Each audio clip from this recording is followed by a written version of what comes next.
الحمد لله نحمده ونستعينه ونستغفره ونعوذ بالله من شرور أنفسنا وسيئات أعمالنا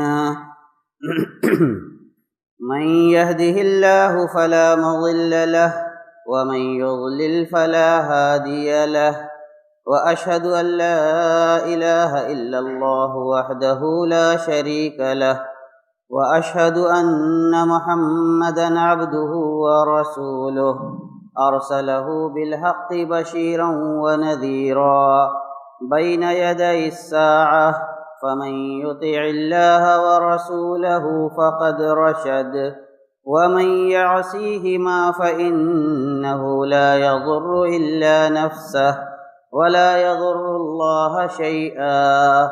أما بعد فإن خير الحديث كتاب الله وخير الهدي هدي محمد صلى الله عليه وسلم وشر الأمور محدثاتها وكل محدثة بدعة وكل بدعة ضلالة وكل ضلالة في النار. وَلَقَدْ خَلَقْنَا الْإِنسَانَ وَنَعْلَمُ مَا تُوَسْوِسُ بِهِ نَفْسُهُ وَنَحْنُ أَقْرَبُ إِلَيْهِ مِنْ حَبْلِ الْوَرِيدِ إِذْ يَتَلَقَّى الْمُتَلَقِّيَانِ عَنِ الْيَمِينِ وَعَنِ الشِّمَالِ قَعِيدٌ مَا يَلْفِظُ مِنْ قَوْلٍ إِلَّا لَدَيْهِ رَقِيبٌ عَتِيدٌ.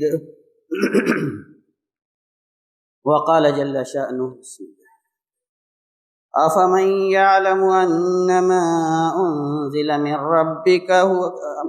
ربك الحق كمن هو أعمى إنما يتذكر أولو الألباب الذين يوفون بعهد الله ولا ينقضون الميثاق والذين يصلون ما أمر الله به أن يوصل ويخشون ربهم ويخافون سوء الحساب والذين صبروا ابتغاء وجه ربهم وأقاموا الصلاة وأنفقوا مما رزقناهم سرا وعلانية ويدرؤون بالحسنة السيئة أولئك لهم عقبى الدار جنات عدن يدخلونها ومن صلح من آبائهم وأزواجهم وذرياتهم والملائكة يدخلون عليهم من كل باب سلام عليكم بما صبرتم فنعم عقبى الدار. والذين ينقضون عهد الله من بعد ميثاقه ويقطعون ما أمر الله به أن يوصل ويفسدون في الأرض أولئك لهم اللعنة ولهم سوء الدار. محترم اسلامی بزرگوں، علماء کرام، نوجوان ساتھیوں، ماؤں اور بہنوں، حاضرین جمعہ، اللہ تبارک تعالیٰ کا لاکھ لاکھ احسان ہے کہ اس نے ہمیں اس شریعت مطہرہ کا پابند بنایا جو تا قیامت تمام انسانوں کے لیے ہر خطے اور ہر حالات کے لیے موزوں اور مناسب ہے، جو شریعت کہ اللہ تبارک و تعالیٰ کی پسندیدہ شریعت اور اس کا مختار اور پسندیدہ دین ہے. بندوں سے اللہ تبارک تعالیٰ جس کے علاوہ کوئی دین قبول نہیں فرمائے گا. اس دین کی اور اس دین کے حاملین، متبعین اور پیروکاروں کی جو صحیح معنی میں دین پر چلنے والے ہیں اور دین کے احکام کو ساری باتوں پر مقدم رکھنے والے ہیں، اللہ تبارک و تعالیٰ نے سورہ رعد کی جو چند آیتیں میں نے آپ لوگوں کے سامنے تلاوت کی، ان میں پہلے ان کی صفات کا تذکرہ کیا ہے تاکہ آپ کو ان صفات پر چلنے کی رغبت حاصل ہو، ان صفات پر چلنے کی آپ کے اندر لگن جاگے، اور پھر اس کے فوراً بعد اللہ تبارک و تعالیٰ نے ان لوگوں کی روش بیان کر دی جو فسادی ہیں، جن کا کام رشتہ داریوں کو کاٹ دینا، معاشرے کو انتشار اور افتراق کی آماج گاہ بنا دینا، اور آپسی رشتوں کو مخدوش کر دینا ہے۔ ایسے لوگوں کا وصف اللہ تبارک تعالیٰ نے اس لیے بیان کیا کہ یہ اہل ایمان کی، اہل اسلام کی، اور اپنے کو آخری شریعت کی، جو اللہ تبارک تعالیٰ کی پسندیدہ شریعت کا متبع مانتے ہیں، ان کی روش یہ قطعاً نہیں ہو سکتی۔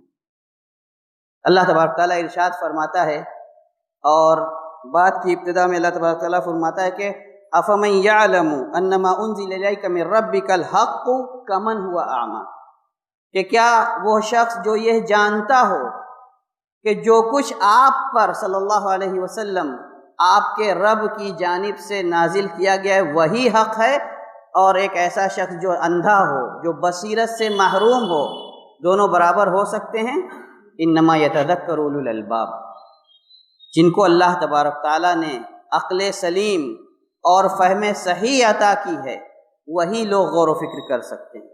ورنہ اگر گناہوں کے نتیجے میں دلوں پر زنگ لگ گیا ہو، دل سیاہ ہو گئے ہوں، تو اللہ کی ان بصیرت افروز آیتوں کو سننے کے بعد بھی ایسے لوگوں کو کوئی تذکیر، کوئی نصیحت حاصل نہیں ہوتی۔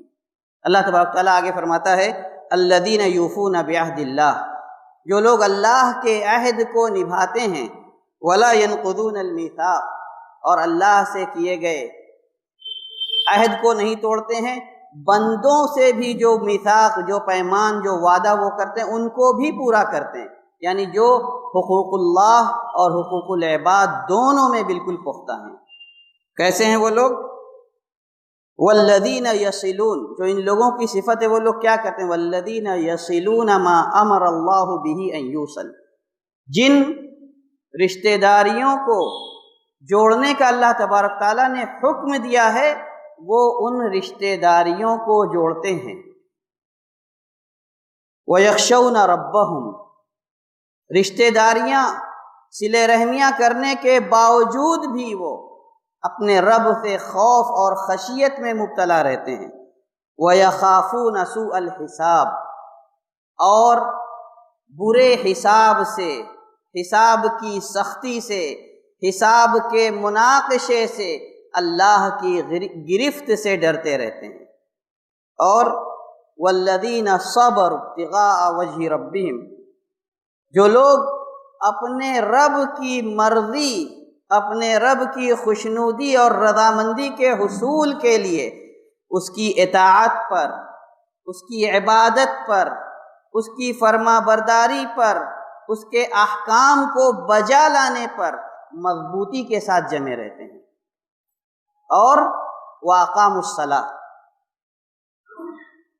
دل کے جو اعمال ہیں، ایمان، تصدیق، ان کے ساتھ ساتھ اعضاء و جوارح سے بھی اپنے اعمال کے ذریعے سے اس بات کی شہادت پیش کرتے ہیں کہ وہ لوگ صحیح معنوں میں اللہ کے احکام پر کاربند ہیں۔ وَأَقَامُوا الصَّلَاةَ وَأَقَامُوا الصَّلَاةَ وَأَنفَقُوا مِمَّا رَزَقْنَاهُمْ، جو کچھ اللہ تبارک تعالیٰ ان کو عطا کرتا ہے اس میں سے وہ لوگ خرچ کرتے ہیں۔ کیسے؟ سرًا وعلانیۃ، پوشیدگی میں، چھپ کر کے، چھپا کر کے، تاکہ ریاکاری اور دکھاوے کے شائبے سے اپنے انفاق کو، اپنے صدقات و خیرات کو بچا سکیں۔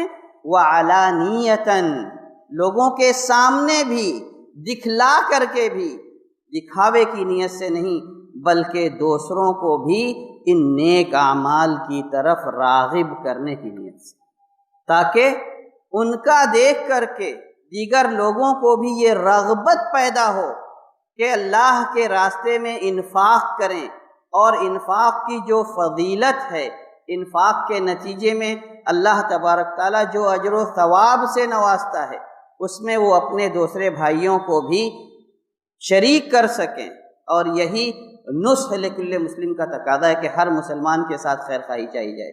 اور کیا کرتے ہیں؟ وَيَدْرَؤُونَ بِالْحَسَنَةِ السَّيِّئَةِ، کوئی ان کے ساتھ برائی کرتا ہے تو اس کے ساتھ برے نہیں بن جاتے، یعنی ان کی طبیعت انتقامی نہیں ہے، ان کے یہاں جذبہ انتقام نہیں ہے۔ وَيَدْرَؤُونَ بِالْحَسَنَةِ السَّيِّئَةِ، برائی کا دفاع بھی کرتے ہیں تو بڑی خوش اسلوبی سے اچھے انداز میں کرتے ہیں۔ اللہ تبارک تعالیٰ اسی بات کا تو حکم دیتا ہے ادفع باللتی ہی احسن، اچھے طریقے سے دفاع کریے۔ فَإِذَا الَّذِي بَيْنَكَ وَبَيْنَهُ عَدَاوَةٌ كَأَنَّهُ وَلِيٌّ حَمِيمٌ، جب آپ ایسا کریں گے کہ برائی کو اچھائی سے ٹالنے کی کوشش کریں گے تو کل کا آپ کا ازلی دشمن بھی دوست بن جائے گا۔ وَيَدْرَؤُونَ بِالْحَسَنَةِ السَّيِّئَةِ أُولَٰئِكَ لَهُمْ عُقْبَى الدَّارِ، اللہ تبارک تعالیٰ ایسے لوگوں کو بشارت دیتا ہے کہ ہمیشگی کا گھر، بہترین انجام، عاقبت کا گھر انہی لوگوں کے لیے۔ کیا ہے وہ ہمیشگی کا گھر، عاقبت کا گھر؟ جنات عدن۔ عدن کے بارے میں مختلف تفسیرات آئی ہیں کہ جنات عدن میں ہوں گے، عدن والی جنتوں میں، اس کے معنی اقامت کے، یعنی جو داخل ہو گئے اس میں وہ کبھی نکلیں گے نہیں۔ یدخلونہا، وہ ہمیشگی والی جنت میں۔ اور دوسری تفسیر اس کی یہ کی گئی ہے کہ جنت میں ایک محل کا نام ہے جو بہت اعلیٰ مرتبت جو بندے ہوں گے اللہ تبارک تعالیٰ کے، ان کو حاصل ہوگا، وہ ایسی جنتوں میں داخل ہوں گے، اکیلے نہیں۔ وَمَنْ صَلَحَ مِنْ آبَائِهِمْ وَأَزْوَاجِهِمْ وَذُرِّيَّاتِهِمْ، ان کے جو آباء و اجداد، جو ان کی بیویاں، ان کی اہلیائیں اور ان کی ذریتیں، اولاد جو نیک اعمال میں ان کا ساتھ دیں گی، اگرچہ وہ ان کے مرتبے کو نہ پہنچیں، اللہ تبارک تعالیٰ سب کو ان کے ساتھ جنت میں ان کو جمع کر دے گا۔ اور اس سے بھی بڑا ان کو اللہ تبارک تعالیٰ کے یہاں مقام حاصل ہوگا، شرف حاصل ہوگا کہ والملائکۃ یدخلون علیہم من کل باب، جنت کے ہر دروازے سے فرشتے ان کے اوپر آ کر کے سلام پڑھیں گے کہ سلام علیکم بما صبرتم فنعم عقبی الدار، کہ سلامتی ہو تم پر۔ اب جنت میں داخلے کے بعد تکالیف کا، آزمائشوں کا، امتحانات کا، شدائد کا سلسلہ ختم، یہاں کی نعمتیں سرمدی ہیں، کوئی خلل، کوئی نقص نہیں واقع ہونے والا۔ دنیا میں آپ جتنے انتظامات کر لیں، انسانی انتظامات ہیں، خلل ان کے اوپر برحق ہے، آج نہ کل ان کو خراب ہونا ہے، پریشانیوں سے آپ کو دوچار ہونا ہے ان کی اصلاح کرانے کے لیے۔ سلام علیکم بما صبرتم فنعم عقبی الدار، کیا ہی بہترین یہ آخرت کا انجام اور گھر ہے۔ اور اس کے بعد اللہ تبارک تعالیٰ ان لوگوں کا تذکرہ کرتا ہے والذین ینقضون عہد اللہ من بعد میثاقہ، جو لوگ اللہ کے عہد کو توڑ دیتے ہیں، عہد کے مضبوط اور مکمل ہو جانے کے بعد وَيَقْطَعُونَ مَا أَمَرَ اللَّهُ بِهِ أَن يُوصَلَ، اللہ جس صلہ رحمی کا حکم دیتا ہے وہ اس صلہ رحمی پہ قائم نہ رہ کر کے رشتہ داریوں کو کاٹنے والے عمل کرتے ہیں، قطع رحمی اور آپسی ناچاقی میں گرفتار ہوتے ہیں۔ وَيُفْسِدُونَ فِي الْأَرْضِ، اور زمین میں فساد مچاتے ہیں۔ تھرا جانا چاہیے، لرز جانا چاہیے۔ اللہ تبارک تعالیٰ ان لوگوں کے بارے میں جو کچھ کہتا ہے اولئک علیہم اللعنۃ وعلیہم اولئک لہم اللعنۃ ولہم سوء الدار، ایسے ہی لوگوں پر اللہ کی لعنت ہے اور آخرت کا ایسے ہی لوگوں کے لیے برا ٹھکانہ ہے۔ یہ سورہ رعد کی 7 آیتیں تھیں جن کا میں نے آپ لوگوں کے سامنے ترجمہ اور تھوڑی سی تفسیر پیش کی۔ ہم اپنے آپ کو سلف صالحین کے منہج پر کہتے ہیں، اور قرون مفضلہ کا جو منہج تھا ہم اس پر اپنے آپ کو کاربند مانتے ہیں۔ صحابہ کرام کا ایک امتیاز تھا، وہ اللہ کے رسول صلی اللہ علیہ وسلم کی تربیت کی عملی تصویر تھے۔ صحابہ کرام اللہ کے رسول صلی اللہ علیہ وسلم کی تربیت کی عملی تصویر تھے. ان سے پوچھنا نہیں پڑتا تھا کہ اللہ کے رسول صلی اللہ علیہ وسلم نے کیا کہا، ان کے اعمال اس کے شاہد ہوتے تھے. صحیح مسلم کی ایک مختصر روایت اور اس کی پھر ایک مفصل روایت اور ابو داؤد کی ایک روایت، میں کوشش کروں گا کہ اس پر اپنی بات ختم کروں. حضرت عبداللہ ابن عمر رضی اللہ تعالیٰ عنہ مختصر روایت کرتے ہیں کہ اللہ کے رسول صلی اللہ علیہ وسلم نے فرمایا، ان من ابر البر صلۃ الرجل اہل ود ابیہ. سب سے بڑی نیکی یہ بھی ہے کہ آدمی اپنے باپ کے دوست کے گھر والوں، اس کے رشتہ داروں کے ساتھ احسان و سلوک کرے. غور سے سنیے گا، سب سے بڑی نیکی یہ بھی ہے کہ آدمی اپنے والد کے دوست کے گھر والوں کے ساتھ احسان و سلوک کرے. راوی عبداللہ ابن عمر رضی اللہ تعالیٰ عنہما، تفصیلی روایت ہے اس کی. عبداللہ ابن دینار جو کہ عبداللہ ابن عمر رضی اللہ تعالیٰ عنہما کے خادم ہیں، کہتے ہیں کہ عبداللہ ابن عمر رضی اللہ تعالیٰ عنہ کا طریقہ کار تھا کہ جب مدینہ سے مکہ کا سفر کرتے تو سواری کے لیے اونٹ تو رکھتے، لیکن اونٹ کے سفر سے جب تھک جائیں تو تھوڑا اطمینان سے سفر کرنے کے لیے کہ چلتے بھی رہیں اور کچھ بدن کو راحت بھی مل جائے، ساتھ میں ایک گدھا بھی رکھتے تھے. کہتے ہیں کہ مکہ کے راستے میں ایک دیہاتی شخص کا سامنا ہوتا ہے ان سے، دیہاتی شخص کا، مگر پہچان لیتے ہیں، بلاتے ہیں اس کو، سلام کرتے ہیں، کہتے ہیں آپ فلاں ابن فلاں کے بیٹے تو نہیں؟ وہ شخص اعتراف کرتے ہیں ہاں میں انہی کا بیٹا ہوں. گدھا پیش کرتے ہیں، کہتے ہیں ارکب علیہ، اس پر سوار ہو جاؤ، ارکب ہذا، اس پر سوار ہو جاؤ. گدھا دیا، دے کر کے چھوڑ نہیں دیا، سوار کرایا اس پر. پگڑی جو ان کے سر پہ تھی، عبداللہ ابن دینار کہتے ہیں جو پگڑی اپنے سر پہ باندھے ہوئے تھے، اپنا عمامہ کھول کر کے دیا اور دے کر کے کہا کہ شد بہا راسک یا اشدد بھی راسک، اشدد بھی راسک، اس سے اپنا سر باندھو. وہ پگڑی بھی ان کو دے دی اور ان کے ساتھ احسان و سلوک کر کے ان کو رخصت کرتے ہیں.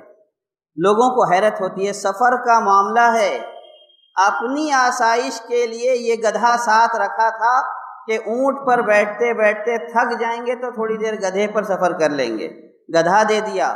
پگڑی تھی جو ان کو دھوپ اور دیگر شدائد سے بچاتی تھی، وہ بھی اتار کے دے دی. کہتے ہیں پہلی روایت میں کہ عبداللہ دینار کہتے ہیں کہ میں نے خود کہا، دوسری روایت میں کہ کچھ لوگوں نے ان سے کہا کہ دیہاتی آدمی ہے، دیہات کے لوگوں کی طبیعت سادہ ہوتی ہے، معمولی سی چیز پر خوش ہو جاتے ہیں. آپ دو بول ہنس کر کے بول لیتے، اس کا اپنا تعلق جڑا لیتے، خوش ہو کر چلا جاتا. آپ نے اتنا انعام و اکرام کیوں کر دیا؟ حضرت عبداللہ ابن عمر رضی اللہ تعالیٰ عنہما کا جواب قابل غور ہے، سننے کے لائق ہے. والد کے نام کا تذکرہ نہیں کرتے بلکہ ان کے نام سے کہتے ہیں کہ ان ابا ھذا کان ودا لعمر بن الخطاب رضی اللہ تعالی عنہ.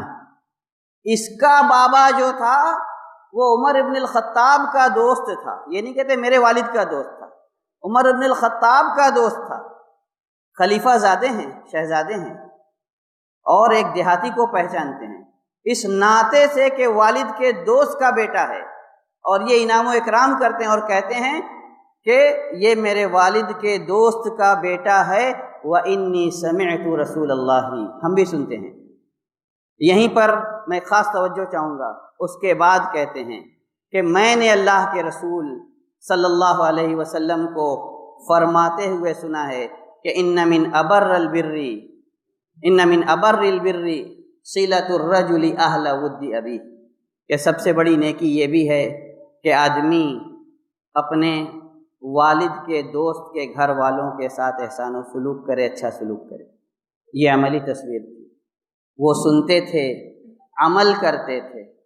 ہم سنتے ہیں اور خطبہ کو نمبر دیتے ہیں، اس نے اچھا بولا، اس نے خراب بولا، اس نے حق ادا نہیں کیا، اس نے کوئی نئی بات نہیں کی، شریعت کی تکمیل کے بعد کس کی جرأت ہے کہ نئی بات پیش کر سکے؟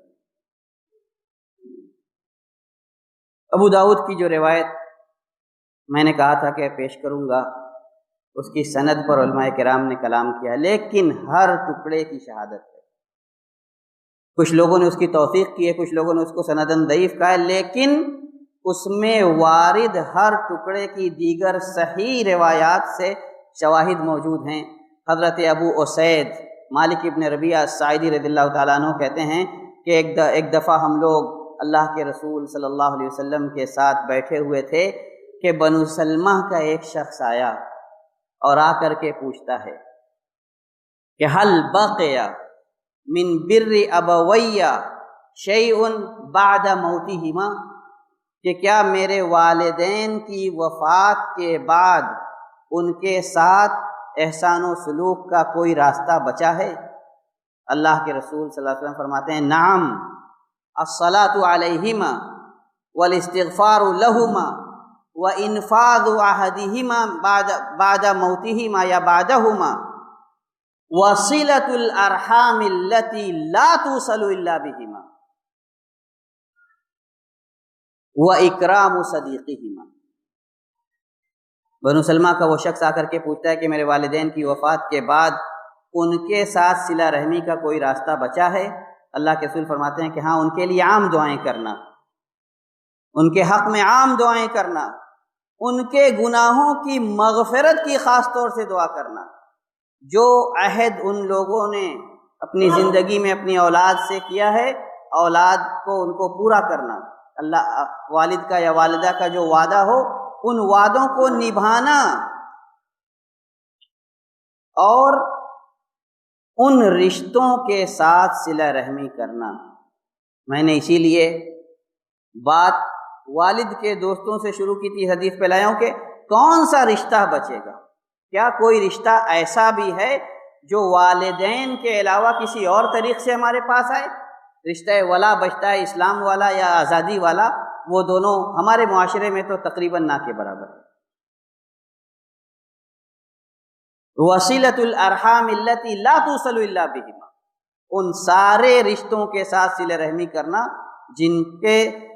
جن کی صلہ رحمی ان کے علاوہ کسی اور راستے سے، ماں کی رشتہ داریوں کے ساتھ صلہ رحمی کرنا، والد کی رشتہ داریوں کے ساتھ صلہ رحمی کرنا، کون سی رشتہ داری بچی؟ یعنی عام صلہ رحمی، اس کے علاوہ کوئی چارہ نہیں ہے۔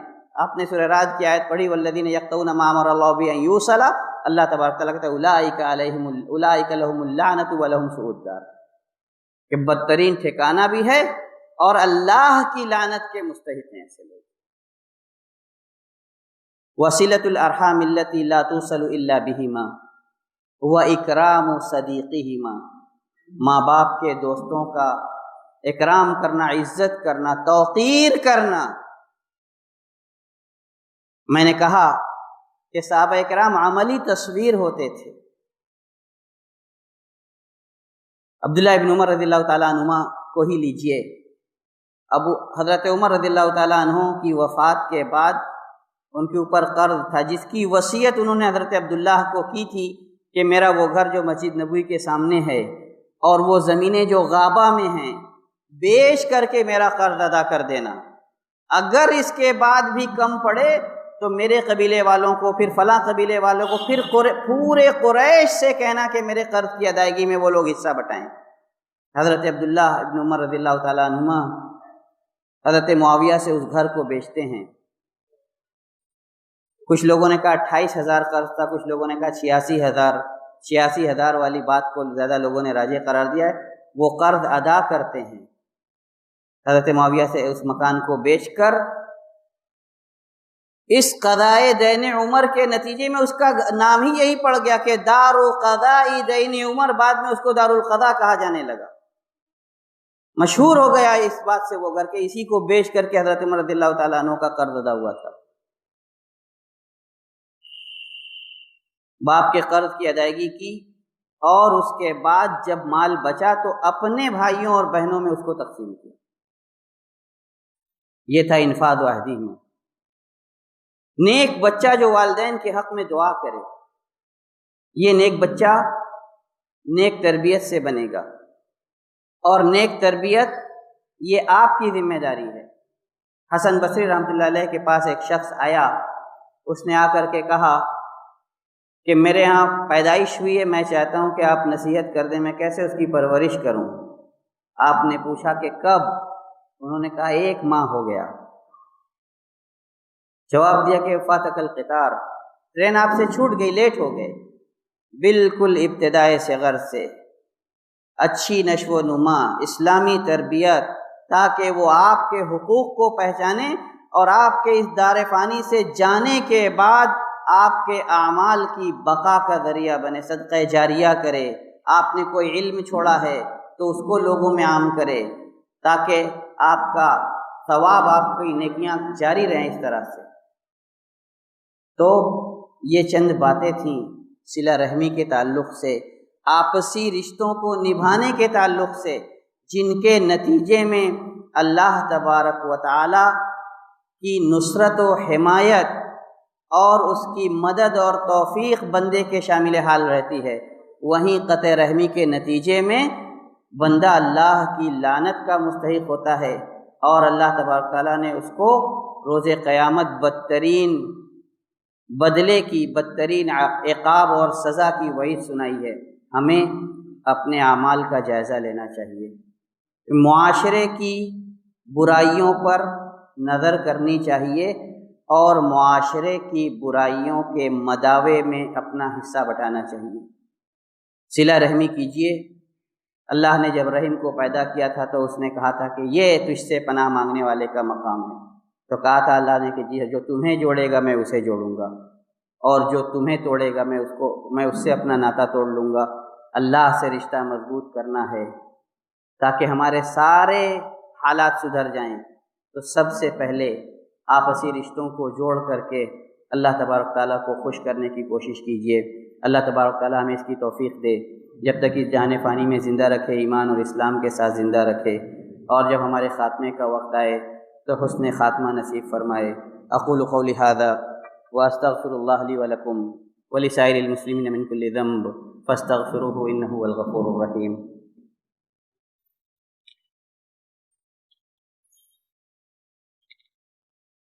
الحمد للہ الاحد الصمد الذي لم يلد ولم يولد ولم يكن له كفوا احد، واشهد ان لا اله الا الله وحده لا شريك له، واشهد ان محمدا عبده ورسوله۔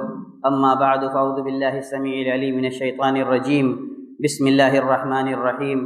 ان الله وملائكته يصلون على النبي يا ايها الذين امنوا صلوا عليه وسلموا تسليما۔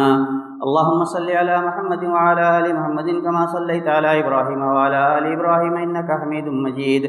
اللهم بارك على محمد وعلى آل محمد كما باركت على إبراهيم وعلى آل إبراهيم إنك حميد مجيد۔ عباد الله رحمكم الله، إن الله يأمر بالعدل والإحسان وإيتاء ذي القربى وينهى عن الفحشاء والمنكر والبغي يعظكم لعلكم تذكرون۔ فاذكروا الله العزيز الجليل يذكركم